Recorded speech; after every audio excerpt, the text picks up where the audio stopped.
السلام علیکم ورحمۃ اللہ وبرکاتہ نحمدہ ونصلی علی رسولہ الکریم واما بعد فاعوذ باللہ من الشیطان الرجیم بسم اللہ الرحمن الرحیم۔ آج سے ہم اپنے پہلے لیسن کا آغاز کریں گے۔ سننے اور سمجھنے کا طریقہ کیا ہوگا وہ دیکھ لیتے ہیں۔ آپ کے سامنے لیسن کا امیج ہوگا، نظر آپ کی ٹیکسٹ پر یعنی لکھے ہوئے الفاظ پر ہونی چاہیے، کان آپ کے آواز پر ہوں، دل دماغ جو ہے پوری طرح لیسن کی طرف متوجہ ہوں، تو انشاءاللہ تعالیٰ العزیز جلد ہی الفاظ اور ان کا مطلب آپ سمجھ جائیں گے۔ آج ہم تعوذ سیکھیں گے۔ مطلب تعوذ کا کیا ہے؟ اعوذ باللہ من الشیطان الرجیم۔ پہلے ہم لفظی ترجمہ کریں گے، پھر بامحاورہ ترجمہ، اور پھر الفاظ کو سمجھنے کے لیے ان کی تھوڑی سی تفصیل بھی دیکھیں گے۔ تو یہ لفظی ترجمہ کیا ہے؟ ایک ایک لفظ کا مطلب سیکھنا۔ اگر لفظ بڑا ہے تو اس کو ہم سپلٹ کریں گے، اس کے حصے کریں گے اور ہر حصے کا ترجمہ سیکھیں گے، اور اس طرح سے انشاءاللہ سیکھنا آسان ہو جائے گا۔ اب ٹیکسٹ کی طرف دیکھیے۔ اعوذ یہ ایک لفظ ہے، اس کو ہم دو حصوں میں سپلٹ کریں گے۔ آ کو سیپریٹ کر دیں گے۔ آ اس کا مطلب ہے میں، یہاں پہ آ جو ہے معنی دے گا میں کے، آئے۔ اوذو پناہ چاہتی ہوں، لڑکا پڑھے گا تو وہ کہے گا پناہ چاہتا ہوں، لڑکی پڑھے گی تو کہے گی پناہ چاہتی ہوں۔ میں اعوذ پناہ چاہتی ہوں یا پناہ مانگتی ہوں۔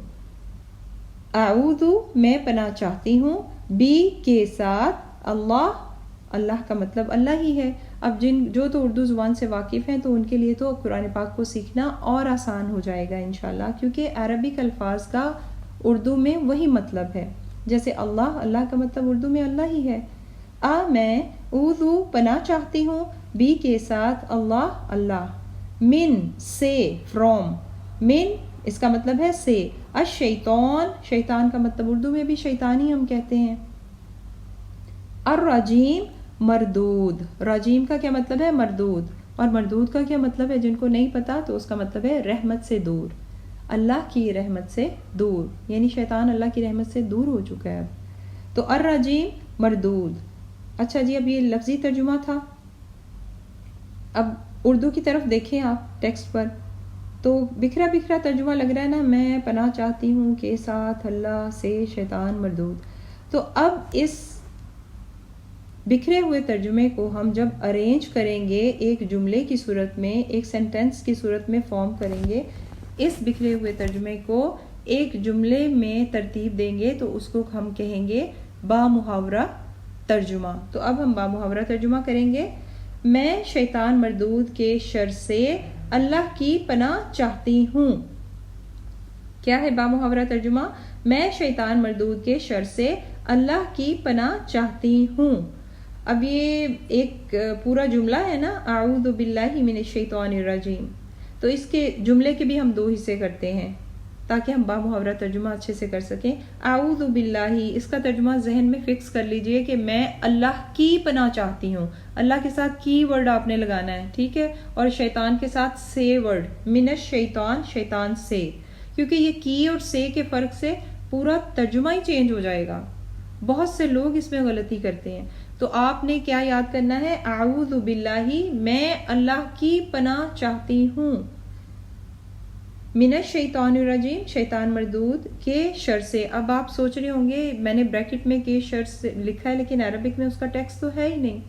تو یہ جو بریکٹ میں نے لکھا ہے نا، یہ آپ کی انڈرسٹینڈنگ کے لیے ہے تاکہ آپ اس کو سمجھ سکیں اور ترجمے میں غلطی نہ کریں، کیونکہ کچھ لوگ استغفر اللہ اس طرح سے ترجمہ کر دیتے ہیں کہ میں شیطان کی پناہ چاہتی ہوں اللہ سے، استغفر اللہ۔ دیکھیں کی اور سے کے فرق سے ترجمہ پورا چینج ہو گیا۔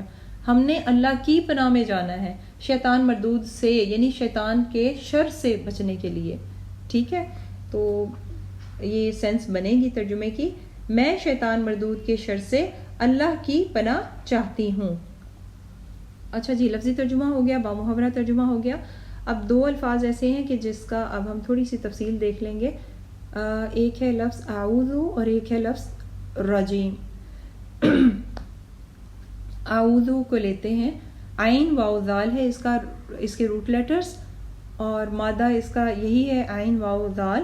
تو ایک اور ورڈ ہے تعویذ، سنا ہوگا آپ نے، تعویذ، اس کے بھی روٹ لیٹر عین واو زال ہیں، دونوں کا مطلب ہے پناہ لینا۔ آپ نے دیکھا ہوگا کچھ لوگ جو ہے گلے میں تعویذ لٹکائی ہوتی ہیں یا بازوں پہ یا پھر کلائی پہ جو ہے دھاگا باندھا ہوتا ہے، تو ان سے اگر پوچھا جائے تو وہ کہتے ہیں کہ جادو کی وجہ سے، رکاوٹ بندش کی وجہ سے ہم نے یہ تعویذ پہنا ہے تو اب حل ہو گیا، یعنی پروٹیکشن میں آ گئے، اب ہمارا مسئلہ حل ہو گیا، ٹھیک ہے ہم نے اس کے لیے کیا۔ تو کیا کرتے ہیں وہ اپنے آپ کو تعویذ پہن کے اس کی پناہ میں دے دیتے ہیں۔ پناہ لینا، تعویذ کا مطلب ہی کیا ہے؟ پناہ لینا۔ اب اسلام میں اس کی کوئی گنجائش نہیں ہے تعویذ کی، یہ صرف بتانے کے لیے میں آپ کو بتا رہی ہوں کہ دونوں کا روٹ لیٹرز ایک جیسے ہیں، مادہ ایک ہی ہے اور مطلب ایک ہے۔ تو لوگ جب تعویذ پہنتے ہیں تو اپنے آپ کو اس کی پناہ میں دے دیتے ہیں، تو اسلام میں یہ چیز جائز نہیں ہے۔ نبی پاک صلی اللہ علیہ وآلہ وسلم کے پاس ایک گروپ آیا تھا مردوں کا بیعت کرنے کے لیے، تو نبی پاک صلی اللہ علیہ وآلہ وسلم نے ایک کے سوائے سب سے بیعت لے لی تھی۔ اس سے اس لیے نہیں لی تھی کہ وہ اس وقت تعویذ پہنے ہوا تھا۔ اگر کوئی انسان تعویذ پہن لیتا ہے، دھاگا باندھ لیتا ہے، تو پھر اللہ سبحانہ و تعالیٰ اس کو اس کے حوالے، اس دھاگے، اس تعویذ کے حوالے ہی کر دیتا ہے کہ وہ اب اسی سے پناہ لے۔ اس اعوذ کو سمجھنے کے لیے یعنی پناہ لینا کیا ہوتا ہے، ایک اور مثال دیتی ہوں میں آپ کو۔ کچھ بچے کھیل رہے ہوتے ہیں، کھیل کھیل میں لڑائی شروع ہو جاتی ہے، تو طاقتور بچہ جو ہے کمزور بچے پہ غالب آ جاتا ہے اور پٹائی کر دیتا ہے، تو وہ کمزور بچہ بچنے کے لیے کیا کرتا ہے؟ اسے پتہ ہوتا ہے کہ میں تو کمزور ہوں اور یہ طاقتور کا مقابلہ نہیں کر سکتا، تو وہ کیا کرتا ہے؟ وہ اپنی ماں کی گود میں چھپ جاتا ہے، ماں کے پاس چلا جاتا ہے، کیا کرتا ہے؟ ماں کی پناہ لے لیتا ہے۔ اسے پتہ ہے کہ میری ماں طاقتور ہے اور مجھ سے بہت محبت کرتی ہے، تو وہ مجھے بچا لے گی، ٹھیک ہے؟ تو اس لیے وہ ماں کیا کرتا ہے؟ ماں کی پناہ میں چلا جاتا ہے۔ تو اللہ سبحانہ و تعالیٰ ہم سے 70 ماؤں سے زیادہ محبت کرتا ہے اور سب سے زیادہ طاقتور ہے۔ پاورفل ہستی اللہ تعالیٰ کی ہے، سپر پاور اللہ سبحانہ و تعالیٰ کی ذات پاک ہے۔ ہمیں پتہ ہے کہ ہم بھی شیطان کے مقابلے میں کمزور ہیں، اس کے حملے ہر پل ہر لمحے ہم پر ہوتے رہتے ہیں، بہکاتا رہتا ہے، ہمیں وسوسے ڈالتا رہتا ہے۔ تو ہم تعوذ پڑھ کر اپنے آپ کو اللہ کی پناہ میں دے دیتے ہیں، کیونکہ ہمارا تیقن توکل اللہ پر ہے کہ اللہ سبحانہ و تعالیٰ سے بڑھ کر طاقتور ہستی کوئی نہیں ہے، تو اللہ سبحانہ و تعالیٰ ہمیں بچا لیں گے۔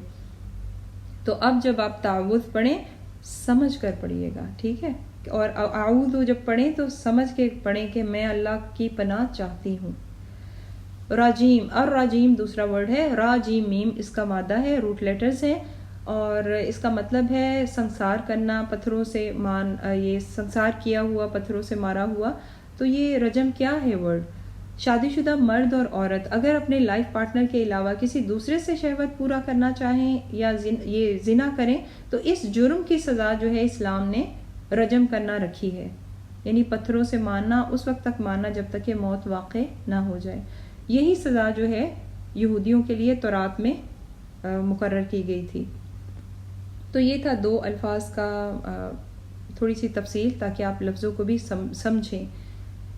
تو اب آپ نے جب بھی الفاظ بولنے ہیں، پڑھنے ہیں، تو اس کا ترجمہ آپ کو آنا چاہیے۔ اچھا جی، ہم بہت دیر سے سنتے چلے آئے ہیں، سیکھتے چلے آئے ہیں کہ قرآن پاک پڑھنے سے پہلے اعوذ باللہ من الشیطان الرجیم پڑھنا چاہیے۔ تو کوئی پروف ہے آپ کے پاس؟ چلیں آج میں آپ کو دیتی ہوں۔ یہ اللہ سبحانہ و تعالیٰ نے ہی ہمیں سکھایا ہے۔ اس کا پروف ہمیں کہاں ملتا ہے؟ پارہ نمبر 14، 14ویں پارے میں سورہ نحل ہے، اس کی آیت نمبر 98 ہے، چیک کیجئے گا آج۔ اس کا مفہوم ہے جب بھی تم قرآن کی تلاوت کرو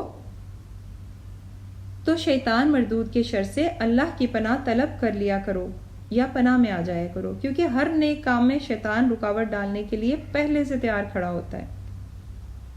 تو جی یہ تھا آج کا ہمارا لیسن۔ دعا ہے کہ اللہ سبحانہ و تعالیٰ ہمارے لیے قرآن کا پڑھنا، سمجھنا اور اس پہ عمل کرنا آسان بنا دے، آمین۔ اور ہم سب سے یہ جو ہماری کوشش ہے چھوٹی سی، اس کو قبول فرما لے اور اسے ہی ہماری بخشش کا ذریعہ بنا دے، آمین یا رب العالمین۔ سبحانک اللہم و بحمدک، اشہد ان لا الہ الا انت، استغفرک و اتوب الیک۔ السلام علیکم ورحمۃ اللہ وبرکاتہ۔